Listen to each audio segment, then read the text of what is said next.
Baik, kita mulai semuanya. Selamat malam. Assalamualaikum warahmatullahi wabarakatuh.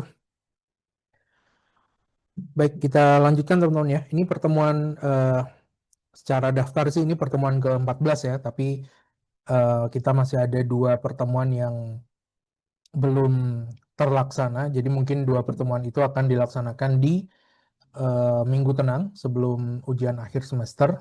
Dan salah satu pertemuannya mungkin nanti adalah guest lecture ya. Jadi ada dosen tamu dari luar Cakrawala.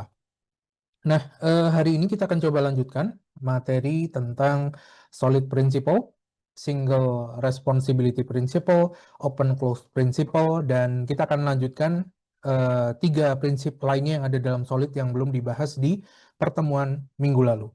Nah, silakan teman-teman presensi terlebih dahulu ya, scan QR code-nya. Bagi yang ada problem, misalnya device-nya cuma satu, pakai handphone aja, tablet aja misalnya, atau yang lain, izin ada shift kerja ataupun sakit, boleh seperti biasa, langsung kontak via email ya, sertakan juga dengan bukti bahwa teman-teman memang hadir di kelas malam hari ini. Kemudian, UAS-nya berarti kemungkinan awal Juli ya, kalau menurut jadwalnya awal Juli ya, Juli minggu kedua ya. Jadi sebentar lagi sudah UAS. Kemungkinan sih kita akan coba cara yang paling simpel aja ya, daripada kemarin waktunya terbatas tapi analisisnya mungkin teman-teman agak ribet barangkali ya waktu itu ya, dengan spreadsheet yang mungkin belum terbiasa. Nah, nanti mungkin paling simpel barangkali pilihan ganda barangkali via autoproctor ataupun di Adlink. Kemungkinan ya. Nah, nanti info detailnya, info selengkapnya mungkin akan saya sampaikan di pertemuan terakhir. Kemungkinan pertemuan terakhir itu adalah guest lecturer. Begitu. Oke ya. Nah, saya akan lanjutkan terlebih dahulu materi kita malam hari ini. Kita akan bahas 3 prinsip lain yang ada dalam solid principle, yang mana melengkapi prinsip-prinsip dalam desain principle yang paling banyak dirujuk ya, paling banyak dirujuk. Dan solid principle ini merupakan seperti yang sudah kita bahas di pertemuan minggu lalu. Ini adalah akronim dari Michael Feather di tahun 2004 kurang lebih ya, mengacu pada artikel yang disusun oleh Robert Martin atau Uncle Bob, di mana dia membuat tulisan tentang beragam desain prinsipal ya, yang waktu itu, zaman itu ramai digunakan atau ada, eksis dan digunakan di industri sebagai best practice. Nah, kelima desain prinsipal ini terhubung satu sama lain, teman-teman, dan dalam object oriented analysis design itu banyak diterapkan. Bahkan solid principle ini bukan hanya pada paradigma object oriented programming ya, tapi juga paradigma pemrograman yang lain. Teman-teman mungkin bisa cari ya artikel-artikel atau buku-buku yang mengulas tentang bagaimana implementasi solid principle dalam berbagai paradigma pemrograman, entah itu functional programming ataupun apa namanya, bahkan misalnya fungsional, ada apa lagi tuh? Ada object oriented berbasis prototype ya, bukan yang berbasis kelas, itu juga bisa diimplementasikan. Termasuk juga paradigma pemrograman modern yang ada seperti block code misalnya. Block code itu kan apa? Visual ya, graphical programming, itu juga bisa teman-teman terapkan pendekatan solid principle ini. Ada banyak artikel barangkali yang membahas tentang bagaimana implementasi solid pada berbagai paradigma pemrograman. Nah, kemarin kita sudah bahas 2 prinsip dari solid principle ya. Yang pertama adalah single responsibility principle, yang mana single responsibility principle itu pada hakikatnya adalah konsep tentang functional strong cohesion, ya kan? Kita sudah pernah bahas bahwa intinya adalah atribut-atribut, baik itu data member ataupun functional member ya, dalam sebuah kelas, itu seharusnya memiliki satu fungsi, satu tujuan, satu visi, satu misi yang sama. Kalau ada atribut yang tidak memiliki visi misi yang sama atau sejenis, better dipisahkan ya, keluar dari kelas tersebut. Nah, ini juga memperkuat bagaimana prinsip encapsulation itu harus laksanakan dalam object oriented programming. Kalau kita terapkan single responsibility principle itu dalam object oriented programming, ya kan? Nah, yang kedua kemarin kita juga sudah bahas tentang open closed principle, di mana sebuah entitas dalam software ya, kalau kita tarik ke object oriented programming yaitu kelas, sebuah kelas itu seharusnya open for extension dan closed for modification, ya kan? Kita sudah bahas kemarin minggu lalu, terlihat seperti kontradiktif ya, terdengar kontradiktif.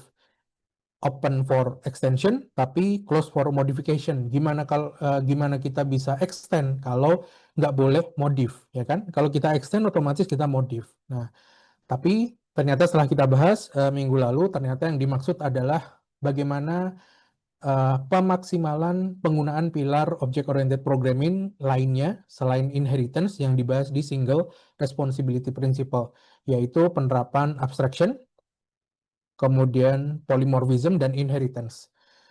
Yang disebut dengan open closed principle itu intinya adalah bagaimana kita bisa membuat sebuah kelas itu terbuka untuk perubahan, tapi kelas yang sudah deploy ke production, sudah berfungsi dengan baik, kalau bisa jangan diotak-atik. Itu kan maksudnya kita bisa buat abstraction, buat kelas abstrak atau interface ya, di mana dia punya subkelas-subkelas, dan jika ada penambahan fitur, kita bisa extend dengan cara menambahkan subkelas baru. Jadi nggak perlu kita mengotak-atik atau memodifikasi subkelas yang sudah eksis dan parent class-nya yang mana berupa interface atau abstract class. Nah, kurang lebih seperti itu kan yang dimaksud dari open closed principle. Nah, kemarin kita sudah bahas juga contoh-contoh simpelnya. Pertemuan kali ini kita akan coba bahas 3 prinsip lainnya, yaitu L, I, dan D. L-nya itu adalah Liskov Substitution Principle, I-nya itu adalah Interface Segregation Principle, dan D-nya adalah Dependency Inversion Principle. Nah, ketiga prinsip ini juga terkenal dengan jasa dari Uncle Bob. Lagi-lagi Uncle Bob ya, karena juga merujuk pada artikel-artikel yang ditulis oleh Uncle Bob, baik itu di beberapa jurnal, di blog pribadinya, di Object Mentor kalau nggak salah, untuk khusus yang C++ ya, untuk yang di C++ khusus C++ ada di Object Mentor, teman-teman masih bisa akses arsipnya. Kemudian di artikel-artikel pribadi beliau juga menyebutkan beberapa prinsip tersebut dengan contoh berupa pseudocode ataupun Java. Nah, itu yang membuat tulisan-tulisan Uncle Bob-nya itu populer ya waktu itu. Apalagi Java leading untuk object oriented programming tools di kala itu ya. Sampai sekarang bahkan mungkin Java untuk OOP itu paling populer ya barangkali ya. Nah, seperti itu. Kita lanjutkan teman-teman ya ke prinsip yang ketiga. Prinsip yang ketiga adalah Liskov Substitution Principle atau LSP ya. Nah, Liskov Substitution Principle ini dicetuskan awalnya pada keynote sebuah conference oleh Barbara Liskov, yang di kemudian hari Barbara Liskov ini menuliskannya dalam sebuah paper bersama Janet Wing di tahun 94. Nah, tapi karena first author-nya atau penulis paper pertamanya itu adalah Barbara Liskov, maka Barbara Liskov yang lebih terkenal dengan prinsip dari Liskov Substitution Principle. Di papernya Barbara Liskov sendiri sebenarnya tidak mention Liskov Substitution Principle, ya kan? Tentu dia bukan orang yang narsis. Seperti halnya kalau teman-teman tahu, ada zaman SMA, SMP barangkali atau SD kita belajar tentang fisika, ada hukum Newton, ya kan? Hukum Newton. Hukum Newton itu awalnya tentu dideklarasikan oleh Isaac Newton dengan tidak memberi nama itu hukum Newton, ya kan? Yang memberi nama hukum Newton itu siapa? Ya, orang-orang yang melihat atau membaca paper dari Isaac Newton, kemudian mendengarkan presentasi dari Isaac Newton, dan mungkin merasa penemuan dari Isaac Newton, hukum-hukum itu yang ada 3 prinsip itu ya, hukum kelestarian energi, kekekalan energi, itu merasa terinspirasi. Nah, sehingga disebutlah hukum-hukum itu sebagai hukum Newton. Begitu pula dengan Liskov substitution principle. Sebenarnya Barbara Liskov tidak menyebut, nih saya punya prinsip, saya namakan Liskov substitution. Tentu tidak. Yang menyebut sebagai Liskov substitution principle itu adalah lagi-lagi Uncle Bob, ya, Robert Martin. Nah, sebenarnya Barbara Liskov itu mendeklarasikan tentang prinsip yang dia muat, itu nama aslinya adalah behavioral subtyping. Behavioral subtyping, yaitu membahas tentang bagaimana perilaku dari sebuah subtyping, subtipe. Nah, subtipe itu apa? Nanti kita bahas ya, termasuk yang dimaksud perilaku subtipe itu apa? Itulah isi dari prinsip Liskov substitution principle. Nah, secara umum, Liskov substitution principle itu menyatakan bahwa di situ di slide sudah saya tampilkan ya, bahwa sebuah subtipe, nah nanti kita bahas ya, subtipe itu apa? Subtipe itu seharusnya bisa menggantikan tipe dasar mereka. Tipe dasar ini kalau dalam subtipe ini kalau dalam object oriented programming bisa kita artikan sebagai subclass ya, subclass, derived class atau child class. Kelas turunan ya, kelas anak. Jadi kalau kita terjemahkan ke bahasa OP, subclass atau child class atau derived class, kelas turunan, kelas anak, itu seharusnya bisa menggantikan base type-nya. Base type itu berarti base class-nya ya, atau parent class, atau super class, ya kan?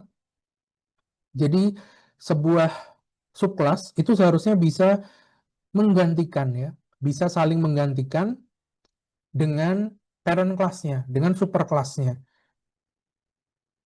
tanpa mengganggu algoritma yang sudah running ya, tanpa mengganggu ketepatan dari step by step algoritma yang sudah dideklarasikan. Nah, sebenarnya itu adalah inti dari behavioral subtyping atau kita kenal dalam solid ini Liskov substitution principle.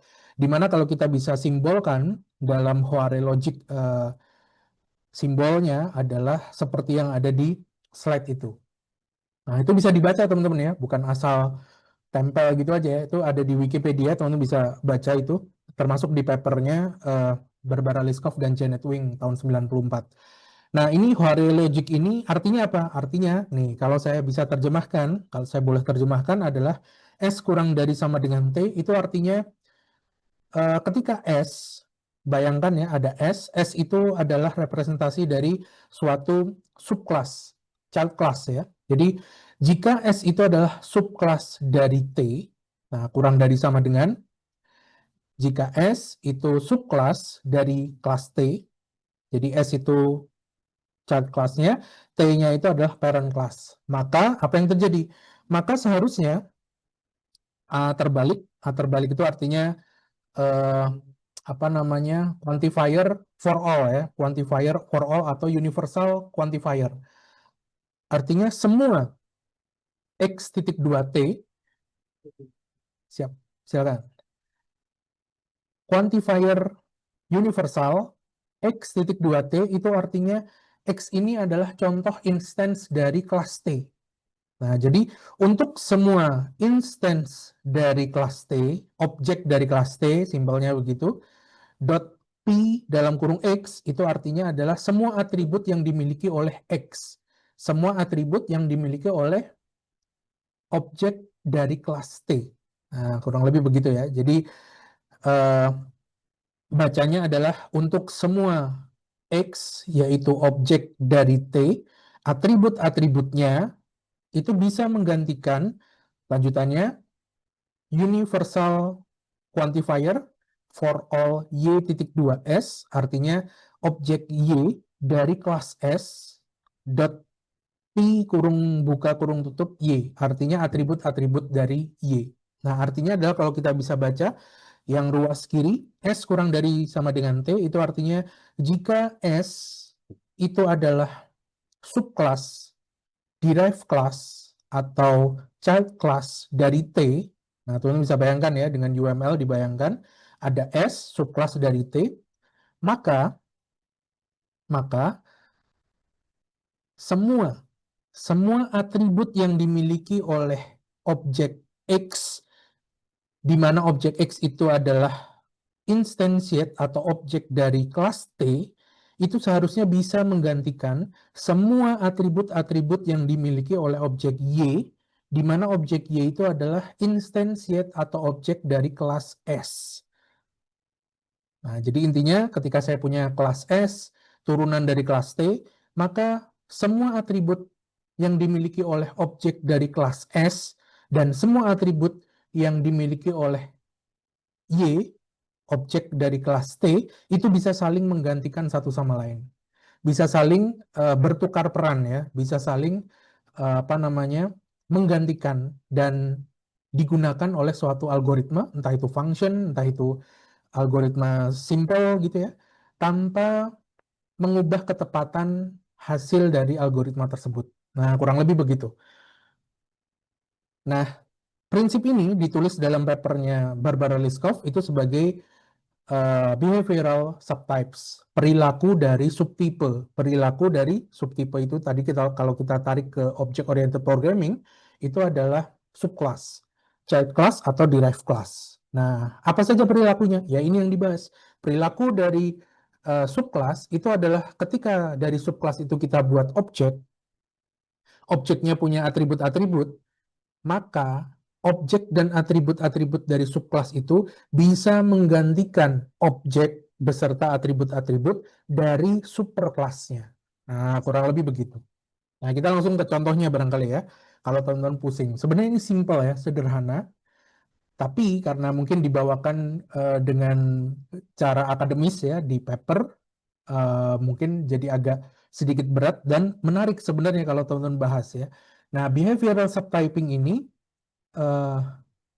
menyatakan bahwa sebuah subclass itu seharusnya bisa memenuhi ekspektasi dari klien yang mengakses dari objek yang dibuat dari superclassnya. Nah, kurang lebih begitu. Contoh, nah ini contoh sederhananya ya. Di sini saya punya UML class diagram, ada dua kelas, car dan sports car. Kemudian di situ ada relasi ya, ada relasi dengan panah terbuka. Artinya apa? Masih ingat nggak? Ada car, sports car, kemudian dihubungkan dengan panah. Panahnya segitiga terbuka ya, tidak terisi, tidak fulfill. Artinya apa? Masih ingat nggak teman-teman? Masih ingat? Anyone? Mobil sports mewalisi mobil ya Pak? Ya, inheritance ya. Mobil sport car, itu merupakan child class dari car. Ya kan? Jadi car ini adalah parent class-nya, sports car ini adalah child-nya, child class atau subclass atau derived class. Nah, ketika teman-teman memiliki struktur data seperti ini, memiliki struktur hubungan relasi kelas seperti ini, maka behavioral subtyping atau Liskov substitution principle itu mengatur bahwa segala sesuatu yang bisa dilakukan oleh car itu seharusnya bisa dilakukan oleh sports car. Begitu pula sebaliknya, segala sesuatu yang bisa dilakukan oleh sports car itu seharusnya bisa juga dilakukan oleh class car. Nah, kurang lebih begitu. Tapi lebih tepatnya kalau behavioral subtyping sih mengatur subtipenya ya, subclassnya. Jadi artinya sports car ini harus bisa melakukan apapun yang dilakukan oleh si car. Sehingga ketika teman-teman punya function atau punya algoritma, punya step by step algorithm diterapkan pada objeknya car, itu juga akan running ketika teman-teman terapkan terhadap objek dari sports car. Nah, begitu. Bisa dipahami ya. Nah, jadi misalnya teman-teman punya sebuah functionnya itu bisa membuat mobil ngebut misalnya. Mobil apapun yang dimasukin akan ngebut. Tapi kalau dia bukan mobil, akan crash aplikasinya misalnya. Jadi teman-teman punya function, teman-teman masukin objek dari mobil, maka mobilnya akan ngebut misalnya. Tapi kalau teman-teman masukin apel, nah itu akan crash aplikasinya. Teman-teman masukin gajah, itu akan crash. Nah, behavioral subtyping atau Liskov substitution principle itu mengatur, memastikan bahwa ketika teman-teman punya sebuah function untuk membuat mobil itu ngebut, mobil dari objek mobil dari kelas car itu bisa dimasukin ke situ. Kemudian ada kelas sports car, di mana sports car ini adalah turunan atau child class ya, subclass dari kelas car. maka objek dari sport car ini juga bisa dimasukin ke function untuk bikin objeknya itu ngebut. Nah, jadi ketika teman-teman bikin objek dari sport car, terus objeknya itu teman-teman masukin ke function, maka objek itu akan ngebut. Kurang lebih begitu. Tidak crash ya. Tapi kalau teman masukin objek dari kelas lain, misalnya kelas hewan, kelas animal, kita masukin ke function itu, pasti akan crash. Nah, kurang lebih begitu. Oke ya, bisa dipahami ya. Jadi intinya adalah behavioral subtyping atau list of substitution principle itu mengatur ketika kita membuat desain object oriented programming ya, object oriented design, hubungan antar kelas, pastikan ketika kita punya konsep inheritance, menerapkan pilar inheritance, pastikan subclass itu objek yang dibentuk dari subclass itu bisa menggantikan sepenuhnya objek yang nantinya dibentuk oleh class car. Kurang lebih seperti itu. Jadi ketika nanti ada sebuah function atau algoritma apapun yang menggunakan objek dari parent class-nya, dari car misalnya, itu juga bisa berfungsi ketika kita masukkan objek dari subclass-nya dari sport car. Nah, kurang lebih begitu. Bisa dimengerti teman-teman ya? Itu yang disebut sebagai risk of substitution principle atau prinsip aslinya itu dinamakan behavioral subtyping. Begitu. Nah, salah satu permasalahan umum ya yang diangkat dalam risk of substitution principle itu adalah square rectangle atau circle ellipse problem. Di mana di square rectangle atau circle ellipse problem ini membahas apakah square itu rectangle, apakah circle itu ellipse. Gimana menurut teman-teman? Apakah square itu kan apa? Persegi ya. Rectangle itu kan persegi panjang. Apakah persegi itu persegi panjang? Kan sama-sama 4 sisi, ya kan? Luasnya juga, kelilingnya juga sama dengan menjumlahkan keempat sisinya. Luasnya juga kan sama ya. Kalau persegi panjang ya sisi yang panjang kali sisi lebarnya. Sementara square ya sisi kali sisi. Bukannya sama. Nah, begitu pula dengan circle ellipse problem. Apakah circle atau lingkaran itu adalah ellipse? Karena sama, dia punya uh, sudut pusat, ya kan? Dia punya titik sudut pusat. Dia juga tidak memiliki sisi, ya kan? Sisinya kan unlimited ya, kalau kita bicara tentang circle ataupun ellipse. Hanya yang mungkin membedakan adalah dimensi diameter dari circle itu untuk setiap sudutnya pasti sama diameternya ya. Jari-jarinya pasti sama. Sedangkan untuk ellipse, dia pasti memiliki diameter terpanjang dan ada juga diameter terpendeknya, ya kan? Karena elips kan lonjong lah ya, lonjong. Nah, kira-kira apakah square itu rectangle? Apakah circle itu ellipse? Menurut teman-teman gimana? Method of writing, ya bisa. Itu nanti implementasinya.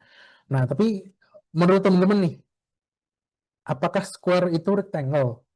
Persegi itu apakah persegi panjang? Menurut teman-teman ya. Karena tadi kita udah lihat tuh, jumlah sisinya sama. Jumlah sudutnya juga sama kan, square sama rectangle. Begitu pula circle dan ellipse. Kemudian cara menghitung kelilingnya sama. Cara menghitung luasnya juga sama. Ya kan? Nah, sebenarnya perdebatan ini tidak akan ada habisnya. Dari sudut pandang matematikawan ya, pasti square itu ya rectangle, sama aja. Kalau dari sudut matematis ya. Begitu pula circle dan juga ellipse. Nah, tapi kalau kita bicara tentang behavioral subtyping, kita bisa lihat bahwa rectangle dengan square itu punya perbedaan behavior, punya perbedaan perilaku. Seharusnya kalau kita mengikuti behavioral subtyping, strong behavioral subtyping atau list of substitution principle, antara subclass dan parent class itu seharusnya memiliki behavior yang sama, ya kan? Tapi kalau kita lihat antara square dan rectangle itu punya behavior yang berbeda. Ini nanti akan nampak jelas ketika teman-teman implementasikan dalam bentuk code ya, dalam bentuk code. Ini nanti akan terlihat. Tapi secara matematis ya kita harus akui rectangle dan square ya hal yang sama barangkali ya, hal yang sama. sudutnya sama, jumlah sudutnya, titik sudutnya jumlahnya sama, jumlah sudutnya pun juga sama, 90 kali 4 kan ya, 360 derajat. Kemudian jumlah sisinya juga sama, 4. Hanya saja rectangle itu punya sisi yang panjang dan punya sisi yang lebih pendek. Kalau, sorry, rectangle ya betul. Kalau square, dia punya 4 sisi yang sama panjang. Tapi formula untuk menghitung luas dan kelilingnya juga sama. Nah, jadi secara matematis sih kita bisa bilang ya sama. Sehingga kita bisa bilang bahwa square is a rectangle. Nah, inheritance kan hubungannya is a relationship ya teman-teman ya. Jadi kalau kita baca UML seperti ini, kita bisa baca bahwa rectangle itu parent class dari square. Square itu subclass dari rectangle. Atau kita bisa terjemahkan square is a rectangle. Ya kan? Dan ini berlaku kebalikan. Rectangle is a square juga kalau inheritance. Nah, kalau kita implementasikan bahwa square adalah rectangle, maka kodenya jadi seperti ini, kurang lebih ya, kurang lebih. Nah, teman bisa lihat tuh, kelas yang atas itu saya bikin kelas rectangle, di mana kelas rectangle punya beberapa properti dan dia juga punya public method. Nah, public methodnya di situ saya bikin virtual ya, virtual function, tapi dia tidak return zero, dia ada melakukan sesuatu. Nah, dia melakukan sesuatu ya untuk set lebar dan tinggi. Nah, jadi rectangle itu punya dua variabel data, yaitu width dan height, lebar dan panjang ya, tinggi, lebar dan tinggi, panjang kali lebar. Nah, sementara kalau kita berpedoman pada square is a rectangle, artinya square itu adalah subclass dari rectangle, maka kodenya saya buat seperti ini. Saya punya kelas square, di mana kelas square itu menginherit rectangle, ya kan? Ya.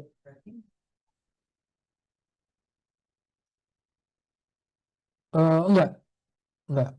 Enggak melanggar LSP. Nah, kalau di slide ini melanggar LSP-nya di mana? Nah, tunggu dulu. Ini nanti akan saya jelaskan. Bentar lagi ya. Nah, yang kedua, saya punya kelas square ya. Kelas square, di mana kelas square ini menginherit rectangle. Maka, supaya dia konsisten, ketika saya panggil metode setWidth ya, mengoverride setWidth dari rectangle, isi dari function setWidth-nya ini berbeda dengan yang ada di rectangle. Ya kan? Kenapa? Karena di square, lebar dan tinggi itu adalah hal yang sama. Nah, maka ketika saya atur lebarnya, otomatis saya juga atur tingginya, ya kan? Nah, ini tentu menyalahi hukum dari prinsip LSP, di mana Liskov Substitution Principle itu mewajibkan kalau bisa semua atribut dari subclass itu bisa menggantikan semua atribut dari superclassnya. Nah, penyalahgunaan atau pelanggarannya di mana? Teman bisa lihat, kalau superclassnya, ketika saya set lebarnya, maka dia akan hanya ngeset lebarnya aja, ya, yang di atas nih. Nah, ini ketika saya set width-nya, lebarnya, maka saya hanya mengubah atribut lebarnya aja. Nah, untuk atribut panjangnya gimana? Height-nya, tingginya, lebarnya ya, width lebar ya, height panjang lah ya mungkin ya. Nah, untuk mengatur panjangnya, saya bisa panggil set height. Set height itu nanti akan mengatur berapa panjang dari persegi panjangnya. Nah, sementara di square, dia melakukan overriding yang tidak semestinya. Nah, ini pertanyaan yang bagus tadi dari Daniel ya. Apakah overriding melanggar LSP? Sebenarnya tidak. Tapi, nah kalau overridingnya dia melakukan hal yang berbeda ya, benar-benar berbeda karena ketika kita mengatur lebar dari square ya, maka otomatis kita juga mengatur tingginya, tinggi dari square. Nah, begitu pula ketika kita atur tingginya atau panjangnya, dia akan mengatur lebarnya. Nah, ini kan membuat datanya nanti tidak konsisten. Ketika saya buat objek dari square, kemudian saya atur lebarnya 2 misalnya, maka otomatis lebarnya 2, tingginya juga 2. Tapi kemudian setelah itu saya panggil lagi metode set height-nya untuk mengatur tingginya. Tingginya saya ubah bukan 2 tapi 3. Maka lebarnya akan jadi 3, height-nya akan jadi 3 juga. Nah, ini kan membuat inkonsistensi data juga. Dan pelanggaran dari list of substitution principle-nya ada di mana? Ada pada metode setWidth dan setHeight yang mengubah isi atau algoritma atau konten dari function, konten dari metodenya. Yang seharusnya setWidth dan setHeight itu memiliki program yang sama dengan setWidth dan setHeight dari rectangle. Kalau kita berpedoman pada square is a rectangle ya. Kalau kita berpedoman pada square is rectangle. Nah, dari sini saja kita sudah bisa tentukan bahwa ternyata square itu bukan rectangle. Kalau menurut kode yang kita buat ini ya, ternyata square itu bukan rectangle. Karena di square ketika kita set lebarnya, dia ngeset juga tingginya. Begitu pula ketika kita set tingginya, dia juga mengubah lebarnya. Nah, ini kan menimbulkan inkonsistensi data yang pertama. Yang kedua, behavior atau konten ya, konten dari function setWidth dan setHeight itu tidak sesuai dengan apa yang ada pada superclass-nya.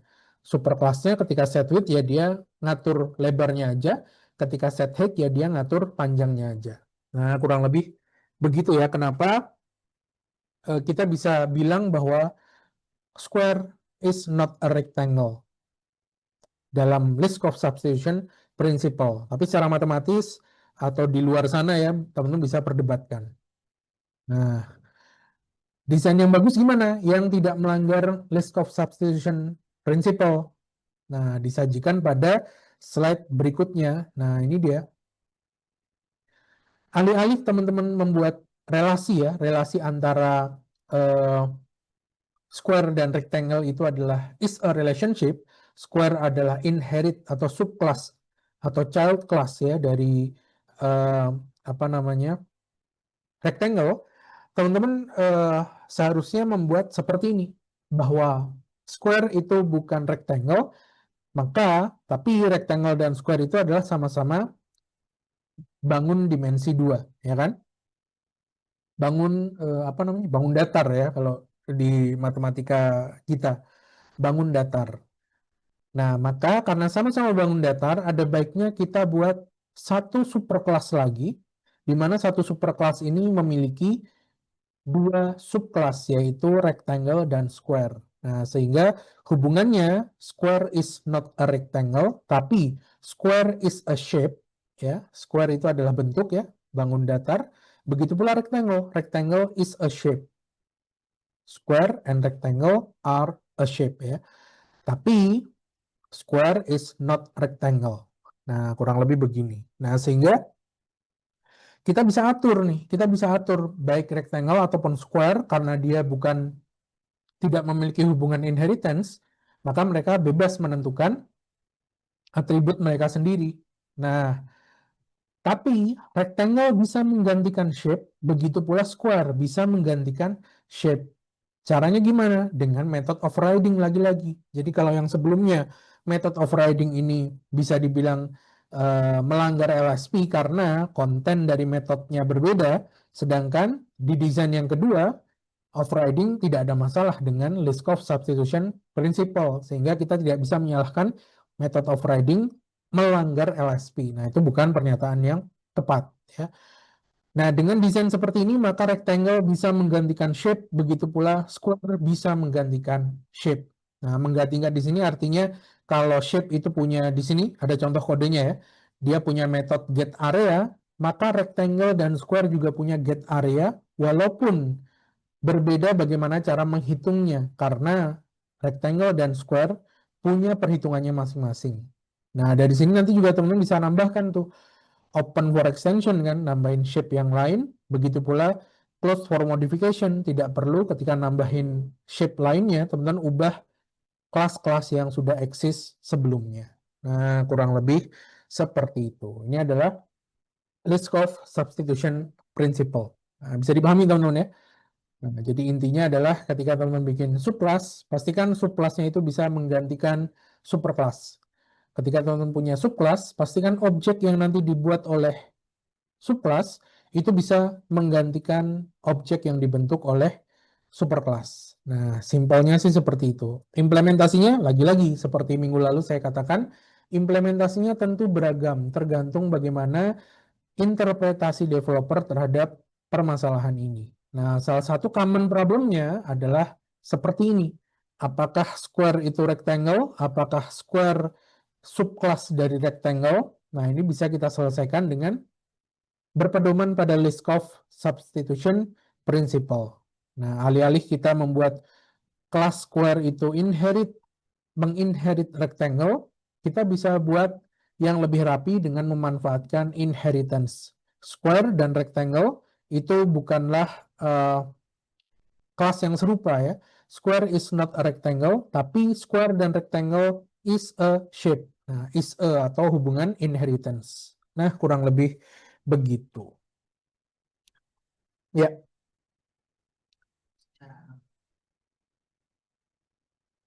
LSP LSP. kalau misalnya itu adalah kayak fondasi. Kalau sebelumnya itu rectangle itu rumah, terus square itu rumah, malah jadi kayak ada dua rumah yang berbeda di atas di atas gitu. Tapi kalau shape ini kan jadi kayak fondasi buat dua rumah.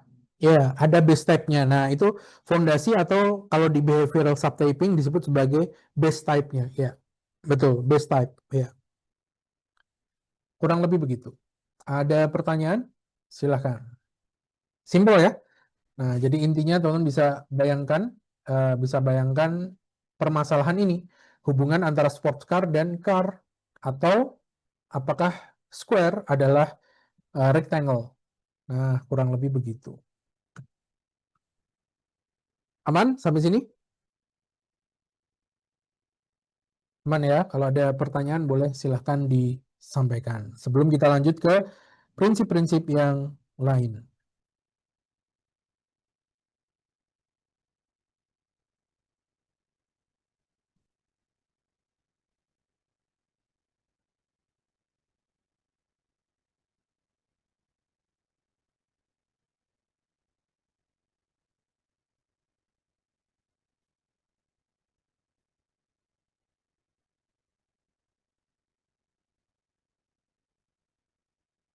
Nah, kalau tidak ada, saya lanjutkan teman-teman ya. Kita akan lanjutkan ke prinsip yang berikutnya. Prinsip selanjutnya dari solid principle. Kita sudah bahas tentang single responsibility principle. Kita sudah bahas juga tentang open close principle, dan baru saja kita selesaikan behavior subtyping atau dalam solid disebut sebagai Liskov substitution principle by Barbara Liskov ya di tahun 94. Nah, asalnya sih tahun 87 ya dia mendeklarasikan behavior subtyping ini, tapi paper yang terkenal adalah di tahun 94. Begitu.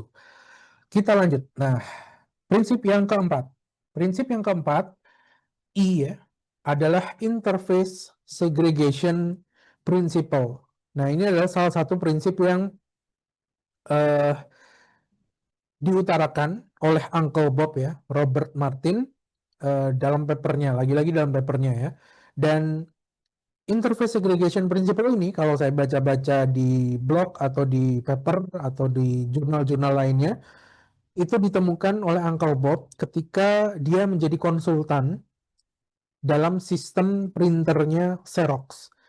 Nah, jadi salah satu use case-nya mungkin nanti akan kita cantumkan ya di slide, sudah ada, yakni ketika ada simple printer yang cuma bisa ngeprint, ada modern printer yang bukan cuma bisa ngeprint, tapi waktu itu juga bisa melakukan scanning dokumen ya, atau bahkan juga melakukan fax. Nah, jadi bisa mengirimkan message ya, mengirimkan pesan. Nah, pengalaman Uncle Bob di Xerox ini kemudian mengilhami munculnya prinsip interface segregation yang lagi-lagi sebenarnya simple ya. Sebenarnya simple dan tidak jauh beda dengan yang kita bahas di prinsip pertama, yaitu single responsibility principle atau strong cohesion, ya kan? Nah, interface segregation principle itu menyatakan bahwa clients should not be forced to depend on interfaces they don't use. Artinya adalah ketika kita bikin kelas ya, itu seharusnya itu tidak bergantung atau tidak dipaksa untuk menggunakan interface ataupun termasuk di dalamnya atribut-atribut yang tidak mereka gunakan. Nah, jadi ketika kita bikin kelas, entah itu subclass ya, karena ini hubungannya dengan interface, berarti subclass. Klien di sini artinya adalah subclass. Berarti sebuah subclass itu seharusnya tidak dipaksa untuk mengimplementasikan atribut-atribut dari interface yang tidak digunakan. Nah, kurang lebihnya sih simpelnya seperti itu.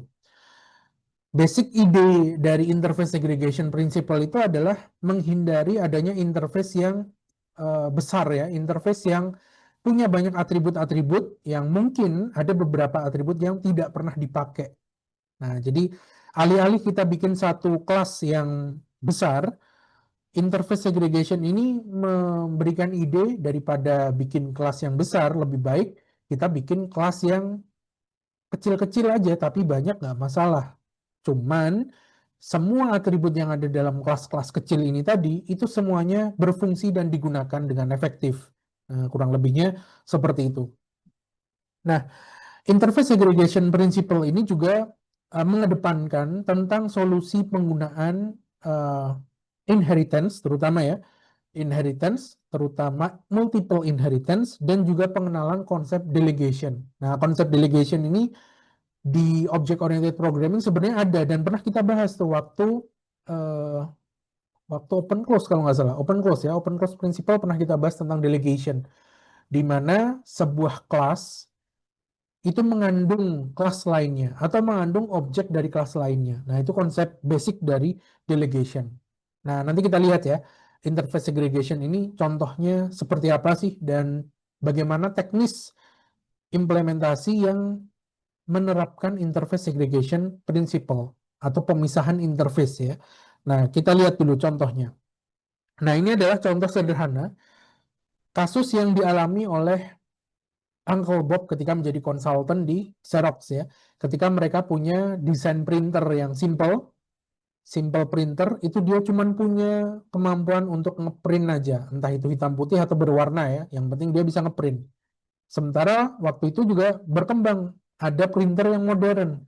Selain bisa ngeprint, dia juga bisa scanning dan juga bisa melakukan pengiriman message ya via fax. Nah, kalau kita mempurpose desain object oriented-nya seperti yang ada di slide ini, jadi artinya saya punya sebuah abstract class misalnya, multipurpose printer, di mana multipurpose printer itu punya kemampuan print, scan, dan fax. Misalnya kita tulis dia sebagai virtual method ya. Print, scan, dan fax ini virtual method. Nih, kodenya ada di sebelah kanan ya. Multipurpose printer. Dia punya 3 metode berupa virtual method untuk print, scan, dan juga fax. Nah, multipurpose printer ini kemudian diinherit oleh modern printer.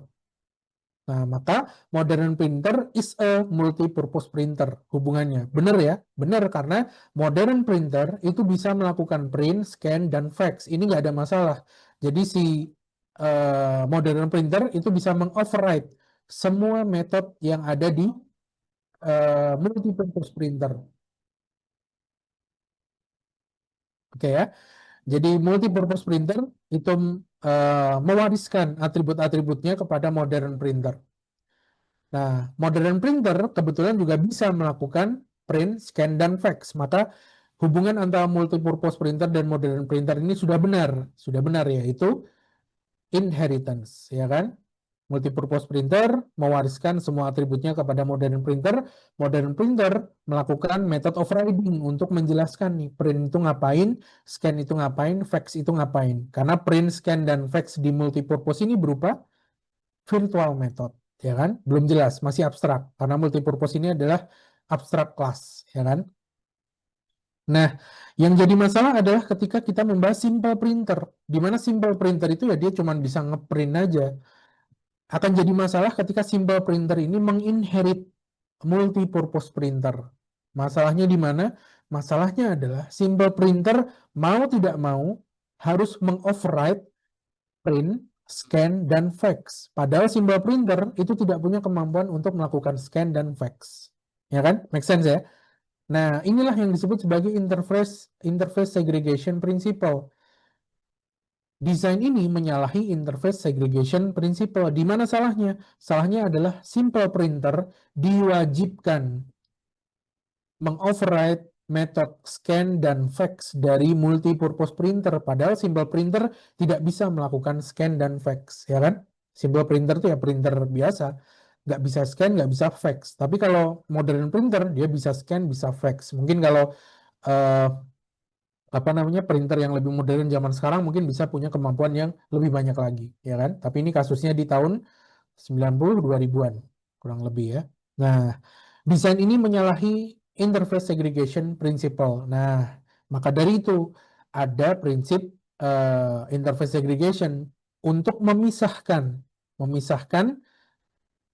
abstraction atau memisahkan interface yang tadinya multipurpose printer punya kemampuan print, scan, dan fax itu hanya cocok memiliki subclass modern printer. Tidak bisa kita paksakan simple printer itu untuk menginherit semua atribut dari multipurpose printer karena scan dan fax-nya nanti jadi nggak kepake, ya kan? Simple printer nggak mungkin akan kita suruh melakukan scan dan fax karena dia tidak punya kemampuan itu. Nah, alih-alih kita buat multipurpose printer, ada baiknya kita buat beberapa abstract class atau beberapa interface dengan kemampuan spesifik. Nah, itu tadi yang disebut sebagai interface segregation, pemisahan interface. Kita bisa maksimalkan penggunaan ini, delegation atau multiple inheritance. Nah, kita bahas dulu yang pertama, delegation. Kalau kita gunakan pemisahan interface-nya itu dengan cara delegation, maka nanti diagramnya kurang lebih jadi seperti ini. Nah, ini cukup kompleks dan bukan best practice sebenarnya. Menurut Uncle Bob pun yang menulis paper ini, desain pemisahan interface dengan delegation ini tidak elegan ya, kurang elegan kalau kita pakai sebagai solusi. Tapi kita cukup mengenal ya, kita harus kenal juga delegation ini ngapain. Nah, delegation itu kan hubungannya adalah aggregation ya, kepemilikan ya. Bisa aggregation, bisa juga composition. Tergantung mana yang tergantung case-nya ya, tergantung use case-nya. Nah, di sini saya bisa kasih contoh dulu. Kita awali dari tengah dulu ya. Saya punya abstract class printer, scanner, dan fax. Nah, jadi yang tengah nih, saya punya abstract class, ini abstrak ya, interface, printer, scanner, dan fax. Di mana printer itu punya kemampuan ngeprint, scanner itu punya kemampuan scan aja, dan fax itu punya kemampuan untuk mengirimkan message via fax. Nah, jelas nih, interface segregation-nya di mana? Ya ini, kita pisahkan. Setiap metode, print itu hanya bisa dilakukan oleh printer, scanner hanya bisa dilakukan oleh scanner, fax hanya bisa dilakukan oleh fax. Nah, dari ketiga abstrak metode ini, kemudian kita bikin konkretnya, implementation konkretnya. Nah, masih ingat nggak nih, panah titik-titik dengan segitiga kosong, implementation, ya kan? Nah, jadi kita bikin konkret printernya, kelas konkret yang mengoverride metode print dari printer. Begitu juga kita buat kelas konkret scanner yang mengoverride metode dari scan. Di mana metode scan ini kan karena dia interface ya, dia virtual method, ya kan? Belum ada implementasinya. Begitu juga kita buat implementasi dari fax, yaitu concrete fax, yang mana dia meng-override method text. Nah, ini garis putus-putus artinya implementation ya, implementation. Nah, bisa juga sih kita kasih inheritance, bisa juga, karena kebetulan fungsinya adalah sama untuk meng-override. Nah, kemudian posisi simple printer dan modern printer di mana? Simple printer ada di bawah, teman-teman bisa lihat. Ya, posisi tidak menentukan maksud ya, bisa di samping, bisa di kanan kiri, boleh silahkan. Nah, tapi ini maksudnya simple printer itu ada di inheritance dari concrete printer. Nah, jadi dari concrete printer kita punya subclass namanya simple printer. Nah, di mana sebenarnya concrete printer itu ya simple printer sebenarnya ya. Nah, tapi supaya konsisten dengan desain yang awal, yang buruk seperti apa, saya sajikan yang bagus menurut interface segregation principle seperti apa. Cara yang pertama dengan cara delegation. Nah, seperti ini. Delegasinya di mana? Delegasinya itu adalah di nanti ketika di modern printer. Nah, jadi ini inheritance ya dari simple printer. subclass dari concrete printer. Nah, delegation-nya di mana? Di modern printer. Nah, di modern printer teman-teman bisa lihat itu ada diamond terisi ya. Artinya apa? Masih ingat? Composition. Nice. Diamond terisi artinya composition. Composition itu berarti hubungannya adalah kepemilikan, ya kan? Has a relationship dan tidak bisa hidup tanpa kelas tersebut ya. Tidak bisa hidup tanpa subkelas-subkelasnya lah, kurang lebih begitu. Tidak bisa hidup tanpa kelas yang memiliki hubungan has a. Artinya modern printer itu punya kemampuan sebagai printer, punya kemampuan sebagai scanner, dan punya kemampuan sebagai fax. Abstraction-nya masuk ke dalam kelas modern printer. Nah, itulah yang disebut sebagai delegasi. Di dalam modern printer ini nanti kita bisa buat create ya, objek untuk printer, scanner, dan fax. Ataupun bahkan konkret kelas dari printer, scanner, ataupun fax. Nah, ini adalah yang disebut sebagai delegasi. Begitu pula dari printer, scanner, dan fax ke konkretnya, dari printer ke concrete printer, dari scanner ke concrete scanner, dari fax ke concrete fax, itu juga merupakan contoh delegasinya. Yang didelegasikan apa? Yang didelegasikan ya metode-metode yang di dalam interface-nya. Nah, jadi printer, scanner, fax itu interface, kemudian didelegasikan atribut-atributnya itu ke concrete printer, concrete scanner, dan concrete fax. Nah, modern printer tinggal menggunakan hubungan composition ya, strong aggregation, kepemilikan yang kuat untuk memiliki kemampuan dari printer, scanner, dan fax. Nah, tapi pemisahan interface seperti ini dengan menggunakan delegasi ini bukan solusi yang elegan ya. Menurut Uncle Bob juga ini malah bikin rumit ya, malah bikin ribet. Nah, teman-teman terbayang nih, kita harus bikin yang tadinya kan 3 kelas ya, ada multipurpose printer, simple printer, modern printer. Intinya sih 2 kelas, simple dan modern. Gimana hubungannya? Nah, yang bad design itu dengan inheritance ada 3 kelas, tapi dengan menggunakan delegation, kita harus bikin berapa tuh? 7, 8 kelas. Ya kan? 8 kelas. Yang awalnya kita pengen solve 2 kelas saja. Permasalahan 2 kelas, simple printer dan modern printer, kita harus bikin 8 kelas seperti ini. Nah, gimana kalau modern printer itu punya kemampuan yang lain ya? Misalnya bukan cuma ngeprint, scan, fax, tapi misalnya ada kemampuan yang lain, misalnya buka Facebook atau buka Instagram, upload video ke YouTube barangkali ya. Mungkin ada mesin fotokopi yang bisa upload video YouTube barangkali. Nah, ada cara lain yang sudah saya mention juga di awal ya, atau di kalimat terakhir, multiple inheritance. Nah, cara multiple inheritance menanggulangi interface segregation principle atau mengimplementasikan interface segregation principle. Kenapa? Oh, mati ya? Oh, siap-siap. Ya. Nah, gimana interface segregation yang bagus kalau kita tidak menggunakan delegation seperti ini? Ada cara lain yaitu multiple inheritance. Nah, ini masih kompleks juga, tapi setidaknya kita tidak perlu bikin 8 kelas lah. Dari 2 permasalahan simple printer dan modern printer, hanya 2 kelas, kita cukup buat 5 kelas. Nah, 3 kelas lagi berupa abstraction. Nah, jadi alih-alih kita menginherit multipurpose printer ke simple printer dan modern printer, kita bisa buat 3 buah abstrak class, printer, scanner, dan fax dengan kemampuannya masing-masing. Printer untuk ngeprint, scanner untuk scan, dan fax untuk fax. Simple printer karena dia cuma bisa ngeprint, dia inherit dari printer aja, cukup, selesai.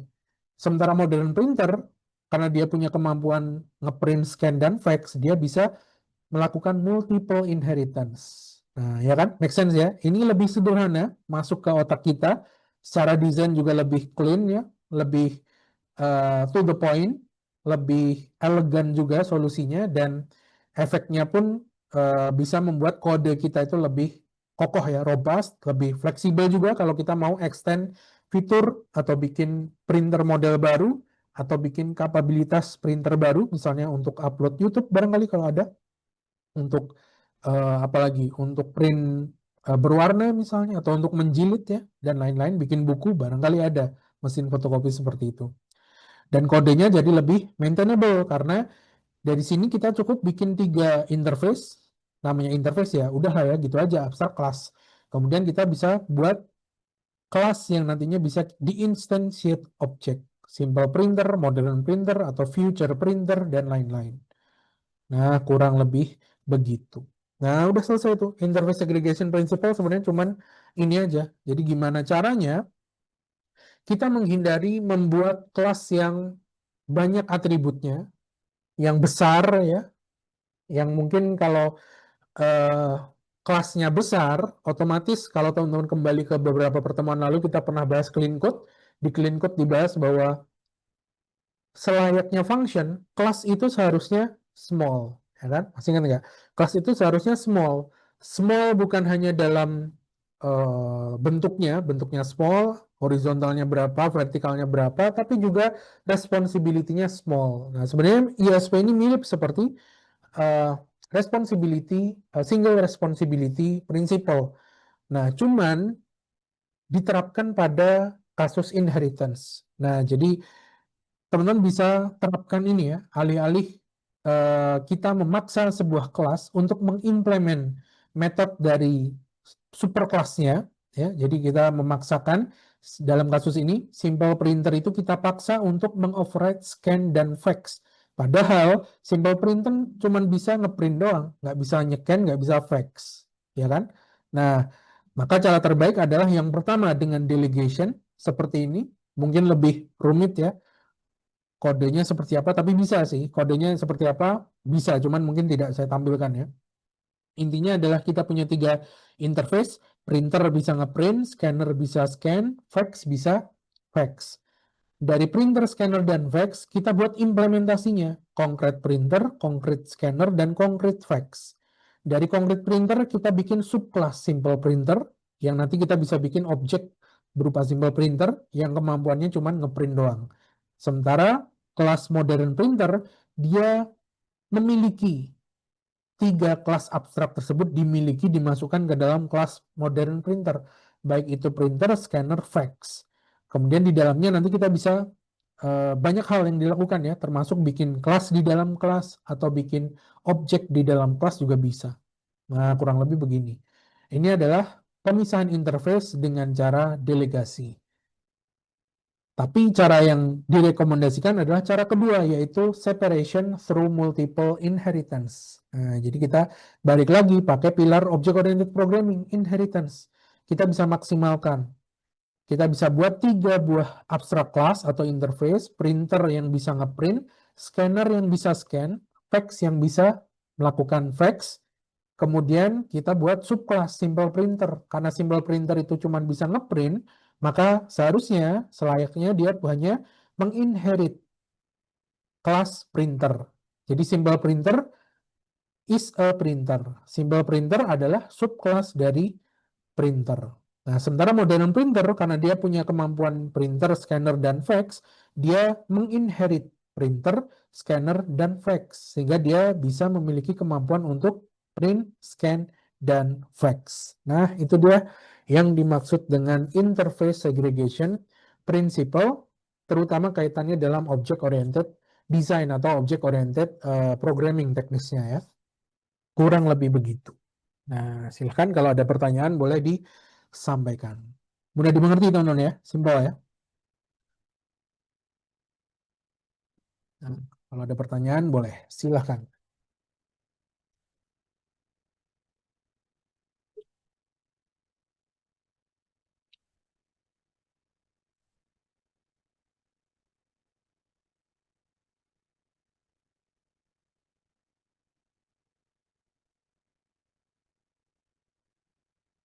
Aman ya teman-teman ya?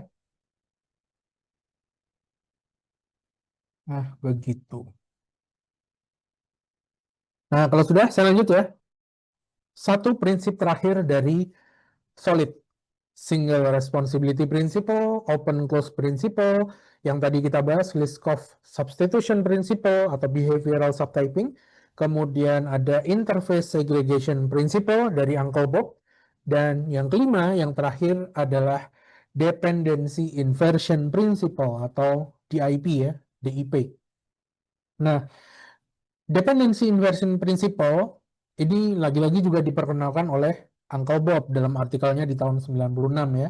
Dependency inversion principle ini khusus untuk jurnal C++.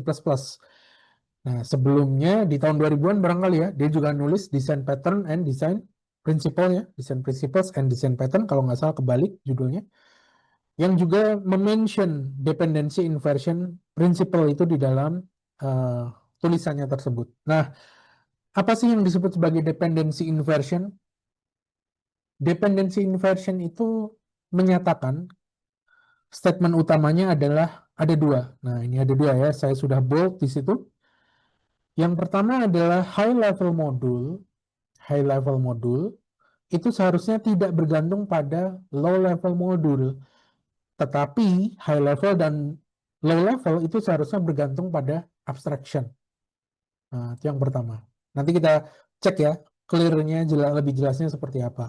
Kemudian yang kedua, abstraction yang digantungkan atau yang menjadi tempat bergantung high level module dan low level module itu yang kayak gimana? Nah, abstractionnya itu seharusnya tidak bergantung pada detail implementation. Abstraction ya harusnya sifatnya abstrak, general. Tidak harus abstrak tidak harus bergantung pada detail implementation. Nah, detail implementation-nya itu seharusnya yang bergantung ke abstraction. Nah, jadi intinya adalah dependency inversion ini memaksimalkan peran dari abstraction. Abstraction itu sebagai tempat bergantungnya high level module, tempat bergantungnya low level module, sekaligus penghubung antara high level module dengan low level module. Karena ada beberapa layering model ya yang ada dalam object oriented design. Biasanya kalau teman-teman buat kelas ya, dan kelas itu punya hubungan dengan kelas lainnya, biasanya high level class itu akan menggunakan atau mengimplementasikan low level class. Nah, sama seperti yang tadi di delegation ya, modern printer itu menggunakan printer, scanner, dan fax. Ya kan, memiliki ya composition, strong aggregation. Kemudian printer itu mengimplementasikan concrete printer, kebalik. Concrete printer itu mengimplementasikan printer, concrete scanner mengimplementasikan scanner, concrete fax mengimplementasikan fax. Nah, terkadang seperti itu ya kan. Nah, seharusnya high level module itu untuk terhubung dengan low level modulnya atau terhubung ke dalam subkelasnya itu seharusnya melalui perantara. Salah satu perantaranya adalah abstraction. Dan abstraction ini harusnya sifatnya abstrak, general, tidak punya implementasi detail. Justru seharusnya detail bergantung pula pada abstraction. Nah, detail yang dimaksud itu bisa high level module, bisa low level module. Nah, mungkin kita langsung ke contohnya ya. Nah, contohnya adalah pada arsitektur hubungan antar layer ya. Nah, kita bisa berkenalan di sebelah kiri itu adalah contoh traditional layer pattern. Jadi misalnya ada 3 layer. Yang pertama adalah policy layer. Dia akan menggunakan mechanism layer. Kemudian mechanism layer akan menggunakan utility layer. Policy itu higher level komponen ya, atau high module kalau yang disampaikan oleh Uncle Bob dalam dependency inversion principle. Policy layer ini adalah high modulnya, kemudian mechanism layer itu adalah low level kalau dibandingkan policy layer. Dia langsung terhubung menggunakan ya, dia mengimplementasi. Artinya policy layer ini bergantung pada mechanism layer. Begitu pula mechanism layer, dia bergantung pada lower levelnya yaitu utility layer. Nah, seharusnya policy layer itu tidak langsung bergantung pada mechanism layer, tapi bergantung pada abstraction. Dari abstraction baru nanti terhubung ke mechanism layer. dari mechanism layer ke utility layer juga seharusnya ada abstraction layer-nya dulu baru ke utility layer. Nah, solusi dari dependency inversion disajikan di gambar yang sebelah kanan ya, kalau teman-teman lihat ya. Di situ ada dependency inversion pattern. Jadi seharusnya policy layer itu tidak langsung menggunakan ya, tidak langsung menggunakan mechanism layer, tapi dia akan menggunakan mechanism interface yang berupa abstrak, tentunya abstraction. Nah, kemudian mechanism layer ini akan terhubung ke mechanism interface implementation-nya. Nah, jadi policy layer itu menggunakan mechanism interface, kemudian mechanism interface itu diimplementasikan oleh mechanism layer. Begitu pula dari mechanism layer ke utility layer. Mechanism layer itu akan menggunakan abstraction, dalam hal ini adalah utility interface. Utility interface kemudian diimplementasikan oleh utility layer. Nah, kurang lebih inilah pattern dari dependency inversion yang diperkenalkan oleh Uncle Bob.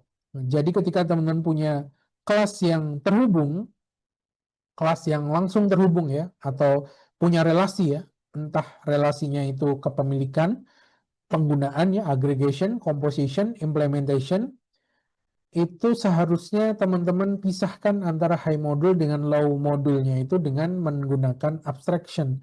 Jadi ada kelas perantaranya yang berupa interface atau abstract class.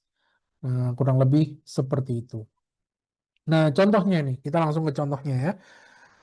Contoh bad design dari yang melanggar bad design dari object oriented design yang melanggar dependency inversion principle. Contohnya disajikan pada gambar ini ya. Di UML ini teman-teman bisa lihat di situ ada kelas button, dia punya metode push dan release. Button itu tombol ya, jadi bisa di push, bisa ditekan, bisa dilepas. Nah, tombol button ini punya hubungan dengan lem. Hubungannya adalah kepemilikan. Kalau teman lihat ya, ini kan aggregation ya. Aggregation. Kepemilikan tapi yang lemah. Button tanpa lem bisa, lem tanpa button juga bisa, masih hidup. Ya kan? Kalau strong aggregation, seperti yang ada di delegation, itu misalnya ini strong aggregation ya, composition ya, berarti button nggak bisa hidup tanpa lem, tapi lem nggak bisa hidup juga tanpa button. Nah, karena ini hubungannya teman-teman bisa lihat di situ aggregation, artinya button dan lem ini bisa berdiri sendiri. Button tanpa lem ya tetap sebagai button, ya kan? Lem tanpa button ya dia bisa nyala kalau langsung nyolok ke steker dan listrik misalnya. Nah, kurang lebih begini. Jadi misalnya saya punya sistem, ada button, tombol, punya metode push dan release, di mana button ini terhubung dengan relasi berupa agregasi kepemilikan ya. Jadi button itu punya lampu, lampunya itu punya dua metode, turn on dan turn off. Ini kalau kita jadikan kode, maka lampu itu adalah low level modulnya, low modulnya. Sementara button itu high level modul. Nah, teman-teman bisa bayangkan high level itu kalau dalam sebuah sistem yang bisa diakses oleh manusia yang digunakan sebagai tools, high level itu yang langsung berhubungan dengan teman-teman. Sementara low level itu yang ada di balik layar lah, kurang lebih begitu.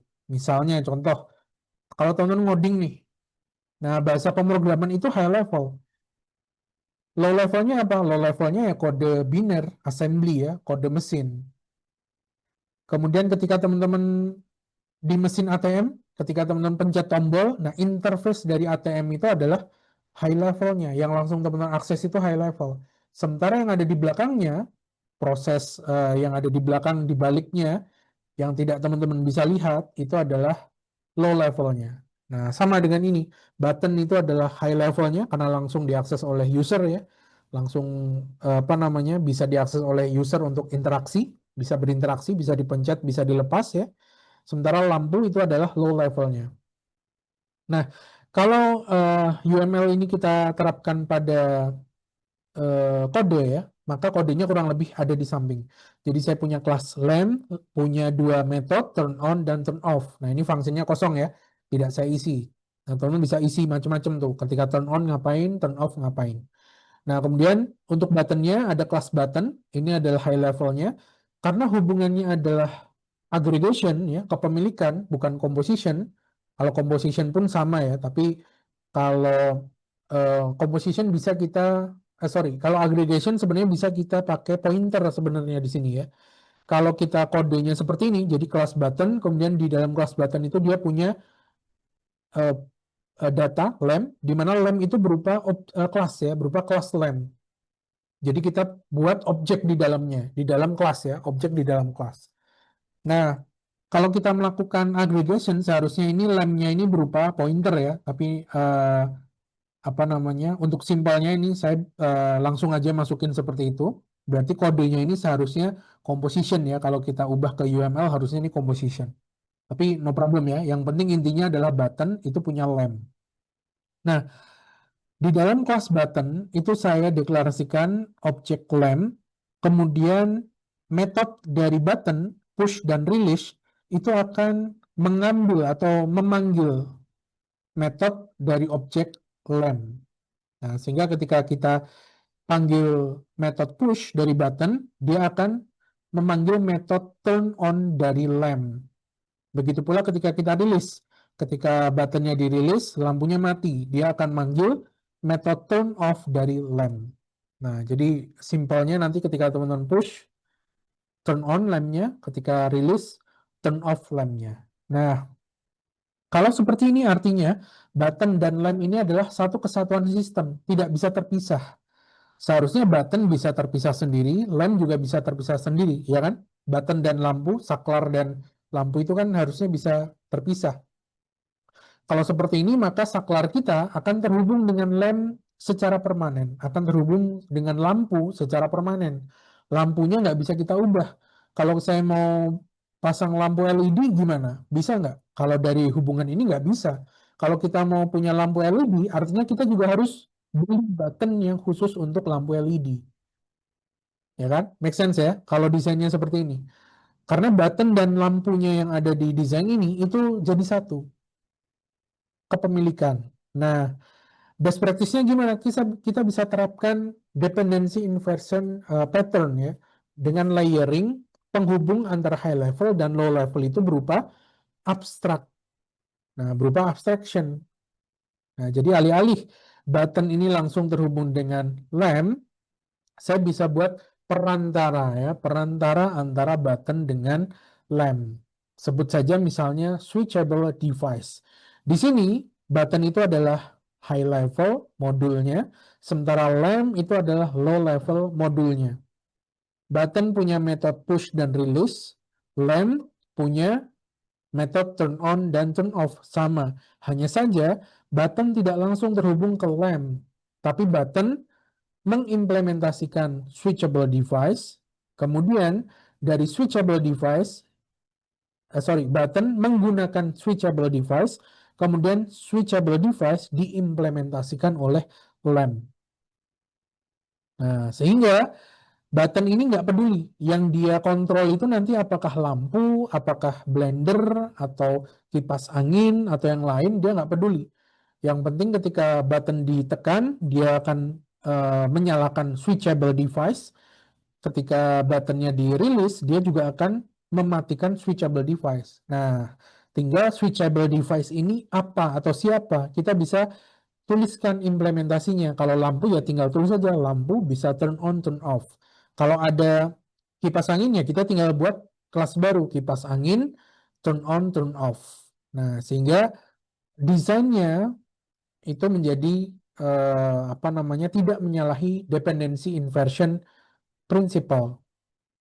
Dari high modul tidak langsung connect ke low modul, tapi ada perantara berupa abstraction. Nah, switchable device ini berupa abstrak ya. Kalau teman-teman lihat kodenya di sebelah kanan, di sini saya deklarasikan terlebih dahulu, switchable device punya dua metode, turn on dan turn off, yang nanti akan diimplementasikan oleh subclass atau diimplementasikan oleh kelas dari perangkat elektronik yang mau dikontrol oleh button. Misalnya lampu, blender, kipas angin, AC, TV, dan lain-lain. Nah, saya punya switchable device. Nah, implementasi dari switchable device itu adalah salah satu contohnya. Di sini saya buat kelas lamp ya, lamp. Di mana lamp itu menginherit switchable device dan mengoverride metode turn on dan turn off. Nah, di kelas button, dia tidak langsung memanggil lamp-nya, tapi yang dipanggil adalah switchable device. Nah, jadi saya panggil switchable device. Di switchable device itu kemudian saya sertakan dalam konstruktor. Nah, saya sertakan dalam konstruktor seperti ini. Kemudian ketika metode push dari button dipanggil, saya cek dulu device-nya apakah ada. Device itu ya switchable device tadi ya. Apakah ada objek dari device ini? Kalau ada, kemudian tolong panggil metode turn on dari device-nya. Kalau tidak ada, mungkin teman-teman bisa kasih error handling ya. Nah, begitu pula ketika metode release dipanggil. Ketika button dirilis, apa yang dilakukan? Cek dulu device-nya ada apa enggak. Kalau ada device-nya atau objek dari switchable device, panggil metode turn off-nya. Nah, kalau nggak ada objek dari switchable device, gimana? Ya, teman-teman bisa error handling misalnya ya. Nah, kurang lebih begitu. Nah, ini adalah konsep dependency inversion. Layering antara high level dengan low level itu seharusnya tidak langsung terhubung ya, tapi gunakanlah perantara. Ini juga untuk meningkatkan prinsip yang kedua dari solid, yaitu open for extension, close for modification. Kalau teman-teman lihat ya, kalau kita buat seperti UML yang ada di slide ini, button terhubung dengan lamp, button punya lampu, artinya button dan lampu itu ada di satu kesatuan device. Kalau kita mau ganti lampu LED atau lampu yang lain ya, lampu apalagi, lampu yang kuning misalnya, lampu pijar, ataupun lampu bohlam misalnya, ataupun lampu yang lain, tidak bisa kita lakukan karena buttonnya sudah nempel ke lampunya sudah nempel ke button. Nah, supaya bisa diubah-ubah gimana? Open for extension, close for modification. Kita bisa manfaatkan nih prinsip dari dependency inversion. Gunakanlah kelas perantara antara high level modul dengan low level modul. Gunakanlah perantara antara button dan lampu. Contohnya adalah switchable device, dan perantara ini harus berupa abstraction karena dependency inversion itu mention bahwa high level modul seharusnya tidak bergantung pada low level modul. Tapi high level dan low level harus bergantung pada abstraction. Begitu pula sebaliknya ya, abstraction itu tidak boleh bergantung pada detail. Seharusnya detail itu yang bergantung pada abstraction. Nah, detailnya yang mana? Kalau di skema ini, detailnya adalah class lamp. Nah, class lamp itu kan implementasi ya dari kelas switchable device. Nah, karena switchable device itu abstractionnya, dia abstraknya, dia interface-nya. Sehingga kita punya desain yang bagus menurut prinsip dependency inversion. Nah, kurang lebih begitu. Nah, ini adalah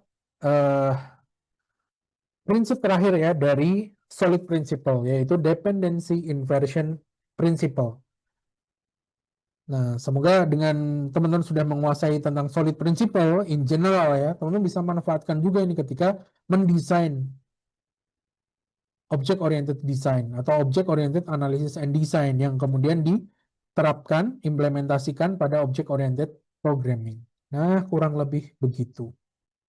Inti dari dependency dependency inversion principle itu adalah high level modul seharusnya tidak langsung terhubung ke low level modul, tapi ada perantara kelas. Perantara kelasnya ini harus berupa abstraction alias abstract class atau interface. Nah, abstraction itu seharusnya tidak bergantung pada detail implementasi, tapi sebaliknya, detail implementasinya harus bergantung pada abstraction. Nah, contohnya tadi, button, lamp dipisahkan oleh switchable device berupa abstrak, kemudian lamp sebagai implementasi dari, atau detail ya, detail dari switchable device. Lamp bergantung pada switchable device, ya kan? Nah, jadi sesuai dengan apa yang dimention oleh Uncle Bob dalam dependency inversion principle. Nah, dah lengkap, ya kan? Simpelnya seperti itu ya, tapi ketika nanti teman-teman implementasikan, mungkin ada banyak hal yang menarik yang teman-teman bisa temukan. Apalagi kalau teman-teman gabungkan kelima prinsip ini ya. Jadi ketika proses desain, ketika proses. Nah, kembali lagi ke pertemuan awal kita ketika membahas tentang solid, desain principle itu kan didesain untuk diimplementasikan supaya kita bisa membuat project yang maintainable, ya kan? Kodenya juga mengikuti apa yang disarankan oleh praktisi sebagai best practice clean code, dan proses SDLC-nya menjadi lebih kolaboratif, ya kan? Software development life cycle-nya. Nah, solid ini bisa teman-teman terapkan dalam, masih ingat nggak ketika kita bandingkan antara solid dengan grasp ya. Solid ini bisa teman-teman terapkan dalam seluruh fase SDLC yang kalau kita mengacu pada SDLC klasik, Software Development Lifecycle Classic, itu ada 4 fase doang ya. Yang pertama adalah planning, analysis, design, dan implementation. Nah, jadi bisa teman-teman manfaatkan solid principle ini dalam seluruh fase SDLC. Berbeda dengan grasp ya. Kalau grasp kan cuma di planning dan analisis. Nah, sementara kalau solid principle ini bisa kita terapkan dalam software development lifecycle secara penuh, sehingga cocok pula kalau kita terapkan dia pada proses flow berbasis agile, ya kan? Berbasis agile sangat cocok, misalnya Scrum, Kanban, Scrumban, atau mungkin termasuk juga proses flow DevOps ya, cocok. Nah, sehingga teman-teman bisa terus melakukan maintain repository source code-nya secara teknis, itu memenuhi prinsip-prinsip dari solid principle. Dan sekali lagi, solid principle ini implementasi teknisnya tentu bergantung pada interpretasi developer. Nah, jadi interpretasi developernya seperti apa nih? Kalau ada yang menganggap, oh button dengan lem ini tidak menyalahi dependency inversion kok, ya nggak masalah. Tapi kita bisa lihat pula solid itu kan ada 5 prinsip ya. Tapi kalau teman-teman bandingkan button dengan lem, hubungan button dengan lem ini pada prinsip open close principle, dia udah menyalahi open close principle.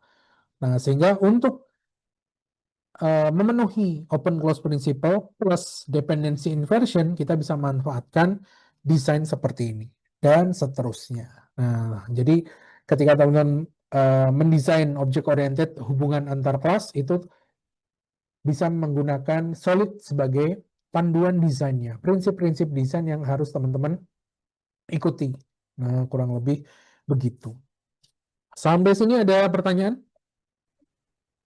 Pak, saya izin bertanya. Ya, silakan. Dengan siapa? Sorry. Ferdi, Pak. Ya, Mas Ferdi. Iya, Pak.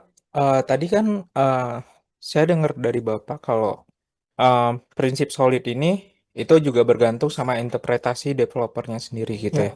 Ya. Nah, kalau di dunia profesional sendiri, Pak, itu seberapa sering ya, Pak, ada misal diskusi atau kayak mungkin kayak ada perdebatan gitu antar Oh, developer ya. jangan Ya. jangan kayak gini bikin code-nya gini-gini gitu. Nah, itu Ya. gimana ya Pak kalau di dunia profesional? Itu sih Pak. Kalau di dunia profesional, perdebatan antara misalnya bukan hanya solid ya, tapi juga yang lain ya. Misalnya hal-hal yang lebih teknis. Kalau solid kan prinsip yang mungkin lebih general ya, interpretasinya mungkin akan lebih banyak. Tapi hal-hal yang lebih teknis, misalnya kalau teman bicara tentang database, ini normalisasinya udah bener belum nih? Normalisasi ini, normalisasi itu, kan ada beberapa tipe normalisasi. Kita harus normalisasi berapa nih? Udah sesuai atau belum? Kemudian kalau di web misalnya, di front end web development, ada istilah state ya kan? Ada istilah state.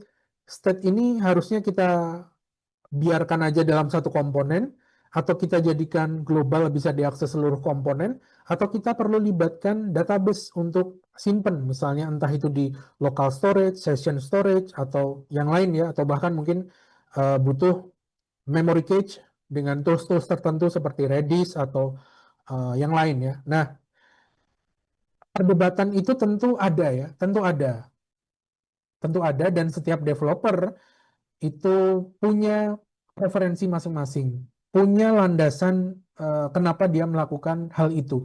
Kalau dia tidak punya, kalau dalam perdebatan atau lebih tepatnya mungkin bukan perdebatan ya, tapi diskusi sih. Kalau iklim organisasi yang sehat itu lebih banyak diskusi daripada debat kusir ya. Kalau debat kusir nggak ada selesainya. Dan biasanya diskusi itu eh, tidak saling menyalahkan ya ketika kita di profesional. Karena kan prosesnya kalau teman-teman join misalnya as developer ya, kita bahas ini sebagai as developer, ngoding gitu, teman-teman pasti punya lead. Lead ini nanti yang akan menentukan ya, yang akan menentukan. Dia yang melakukan review, dia juga yang nanti akan memberikan feedback. Oh ini nggak bisa naik ke production nih, menurut saya harus begini-begini misalnya ya.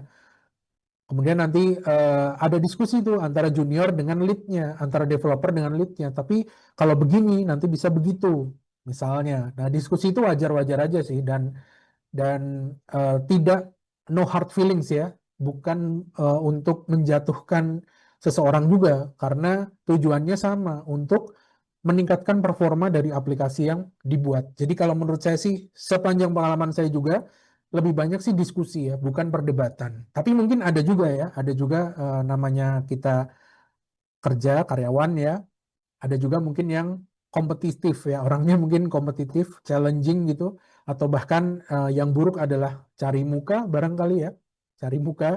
Jadi dia eh, raise sebuah problem hanya untuk menunjukkan dia lebih benar atau lebih bagus dari karyawan lain. Nah itu mungkin ada juga sih, tapi kalau sepanjang pengalaman saya bukan perdebatan tapi diskusi ya, lebih diskusi. Nah, diskusi ini penting kenapa? Karena teknologi ini berkembang ya. Mungkin junior kita atau developer teman kita itu memahami sesuatu X misalnya, statement X itu benar karena dia berpatokan pada teknologi versi yang agak lama. Nah, sebagai lead harusnya update ya, harusnya update. Dia bisa memberikan wawasan ya, bisa memberikan wawasan kalau di versi terbaru ada fitur ini nih, kamu bisa pakai ini. Begitu pula sebaliknya ya, kadang leadnya yang tidak lebih update dari junior ada juga dan itu no hard feelings asalkan semua bisa dibuktikan. Buktinya mana? Nih ada artikel ini, nih ada dokumentasi ini. Nih saya sudah buat dan kita bandingkan aja algoritma mana yang misalnya lebih cepat, mana yang lebih efisien. Nah, kalau menurut saya sih seperti itu, Mas Ferdi. Begitu. Iya Pak. Kalau mungkin agak saya tambahin dikit Pak. Ya. Untuk yang solid sendiri itu spesifik yang solid sendiri itu sering diomongin nggak Pak kalau di perusahaan-perusahaan gitu? Kayak kita harus pakai prinsipal ini gitu. Oh Kan enggak. yang prinsipal ya. Ya, karena ini Heeh. cuma prinsip. Prinsip itu ya namanya prinsip kan dalam hati ya atau dalam apa namanya? Dalam otak kita Keyakinan aja ya. gitu ya Pak. Nggak perlu di-mention pakai solid enggak. Tapi kalau framework biasanya di-mention. Kalau framework ya, kalau prinsip biasanya nggak di-mention. Tapi kalau apa namanya? Kalau framework biasanya di-mention. Framework ini bisa framework kerja misalnya. Kita pakai Scrum ya, kita pakai Agile ya, kita pakai Kanban ya. Kemudian toolsnya front endnya misalnya kita pakai apa frameworknya Angular ya. Nah, back endnya kita pakai framework Laravel ya misalnya. Nah, itu biasanya di-mention. Tapi kalau prinsip enggak. Oh, oke Pak. Prinsip ini sekedar ya kalau bisa teman-teman pegang ya, pegang teguh lah. Kayak apa ya? Iman barangkali ya. Iman. Nah, teman-teman boleh nggak mengimani Solid juga loh, by the way ya. Kalau misalnya ada prinsip desain lain yang mungkin lebih cocok. Nah, ada juga kan kemarin saya sampaikan ya di OOP ini yang paling terkenal ada Grasp, ada Solid, ya kan? Nah, jadi bisa juga saya nggak ngambil prinsip Solid sebagai pegangan, nggak masalah juga, nggak masalah. Oke, baik Pak. Makasih Pak. Ya, Mas Ferdi sudah bekerja, Sudah bekerja sih Pak untuk ya sekarang. sebagai developer. Sebagai developer, tapi ya saya juga masih pemula sih Pak. Oh ya, kenapa muncul pertanyaan gitu? Kenapa? Karena di tempat kerjanya mengalami. Eh, Soalnya di tempat kerja kurang ini ya, mungkin kurang ada bahasan teoritisnya gitu loh Pak. Oh iya, betul. Jadi penasaran kalau di tempat lain, mungkin di perusahaan yang Ya, lebih besar ada nggak gitu. ya, kalau prinsip ini sekedar ya cuman prinsip aja, kita bisa diskusi sebagai bahan pertimbangan ya, sebagai bahan masukan juga, sebagai panduan juga bisa kita pakai. Nah, jadi secara teknis sih kalau desain principle itu jarang. Nah, yang sering nanti kita bahas di minggu depan maybe ya, minggu depan. Bukan desain principle-nya, tapi desain pattern. Nah, pernah dengar nggak? Ada namanya desain pattern. Nah, itu mungkin lebih teknis, apa namanya, dibahas kalau terutama kalau desain yang dipakai atau programming paradigma yang dipakai itu adalah object oriented programming. Nah, ini kita mau bikin apa namanya, hubungan antar kelasnya kayak gimana nih? Pakai desain apa? Pakai pattern apa? Nah, itu kalau desain pattern lebih sering dipakai dibandingkan prinsipal, karena prinsipal itu general ya, lagi-lagi. Masih ingat ya di pertemuan sebelumnya ya, yang namanya prinsipal, desain prinsipal itu sifatnya kan general, fundamental, abstrak, ya kan? Masih ingat nggak? Mana tadi? Nah, ini dia. General, fundamental, abstrak, dan berisi alasan kenapa desainnya kayak gini. Nah, kurang lebih begitu. Nah, kalau yang lebih teknis biasanya sih framework atau desain pattern. Nanti kita bahas pertemuan minggu depan. Nah, desain pattern ini ada banyak sekali ya, ada banyak sekali. Bahkan tahun 90-an tuh udah ada 20-an sekian desain pattern. Begitu Mas Ferdi. Iya Pak, paham Pak. Mas Eka, ketika mau ngoding, membuat bagan-bagan seperti tadi sebagai pegangan pada dev di kantor sepanjang aktivitas ngoding. Terkadang ya, terkadang dokumentasi itu memang kita buat, terutama seperti yang pernah kita bahas di UML ya Pak Eka ya. Di UML dulu saya pernah bahas, kelas diagram itu jarang dipakai. Kalau boleh bilang ya, kelas diagram jarang dipakai. Yang sering dipakai apa? Use case diagram, activities diagram. Dalam project management ada namanya apa tuh? Timeline, Gantt chart ya, Gantt chart diagram untuk waktu. Itu juga sering, lebih sering itu ya dibandingkan dengan kelas diagram atau objek diagram. Ya, soalnya di kantor-kantor nggak ada katanya, langsung requirement klien langsung ngoding. Nah, requirement-nya berupa apa? Kalau biasanya requirement-nya itu tadi berupa use case diagram, activity diagram, atau yang lain. Nah, biasanya ada diagramnya tuh. Kalau nggak ada ya kurang jelas. Seharusnya di requirement-nya itu ada. Nah, nanti developer, kalau teman-teman mau mendokumentasikan, kebetulan pakai OOP, didokumentasikan tuh hubungan antara kelas-kelas yang ada kalau sempat ya, kalau sempat. Jadi hubungan antara kelas A dengan kelas B. Nah ini kalau use case ya, use case diagram. Nah itu juga sering ya, activity, use case diagram, apalagi di UML itu ada banyak sih yang ada aktornya juga itu ya. Nah, kita pernah bahas di UML ya. Kantornya vendor, oh ya vendor tentu banyak requirement ya, banyak requirement. Biasanya dokumen requirement atau biasanya berupa PRD ya, product requirement dokumen itu lengkap tuh analisis. Nah, mungkin nanti saya kurang tahu ya apakah di Cakrawala ada mata kuliah semacam analisis sistem gitu, sistem pembangunan atau pembuatan aplikasi. Nah, itu kan ada tuh step by step-nya, dan di setiap step itu kita bisa manfaatkan UML diagram tertentu, use case diagram, apalagi activity diagram dan lain-lain, itu bisa diterapkan di situ di product requirement dokumen PRD, atau mungkin di kantor-kantor ada juga namanya BRD, backlog requirement development, atau mungkin sekedar requirement gitu aja harusnya ada. Requirement-nya pakai Excel ya, mungkin agak kurang ya. Harusnya dokumen requirement ini clear ya, jelas semuanya apa yang diminta. Panjang sih harusnya ya, karena untuk bikin requirement itu di kampus-kampus pun ada mata kuliah, bahkan sampai S2 pun juga ada mata kuliah tentang analisis desain perencanaan atau apa namanya ya, saya lupa ya namanya ya. Pokoknya untuk membuat uh, dokumen untuk product requirement development. Nah, itu harusnya sih panjang. Begitu Pak Eka ya. Pak Eka di apa nih, developer atau project manajernya atau product owner barangkali, atau pemilik vendornya? Devnya ya, oke. Nice. Baik, ada lagi boleh? Silakan teman-teman. Tidak ada? Kalau tidak ada, saya share lagi ininya presensinya ya. Nah, silahkan teman-teman presensi dan jangan lupa feedback dari fasilitator kelas. Malam hari ini ada Mas Yasin bersama saya di kelas dan juga ada Daniel di sini ya. Yang lain teman-teman ditunggu juga.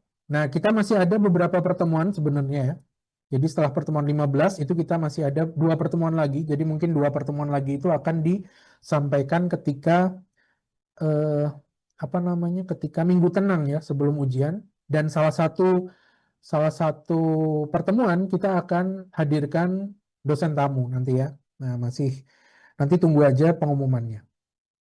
Ketika nanti dosen tamu, saya akan share juga kira-kira kisi-kisi untuk ujian akhir semesternya seperti apa. Begitu ya. Oke.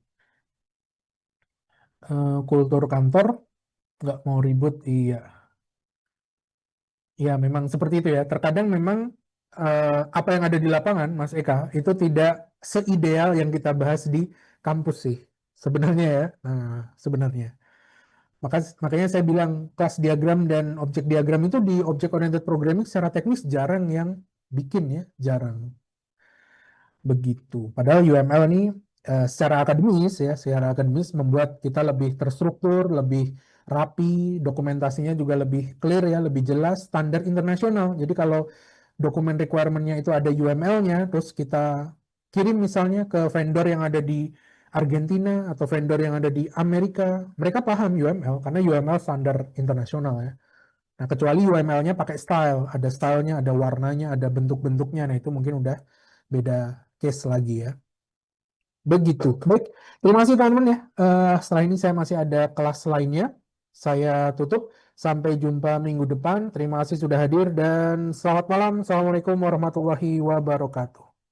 Recording stopped. Waalaikumsalam. Terima kasih, Pak. Makasih Pak.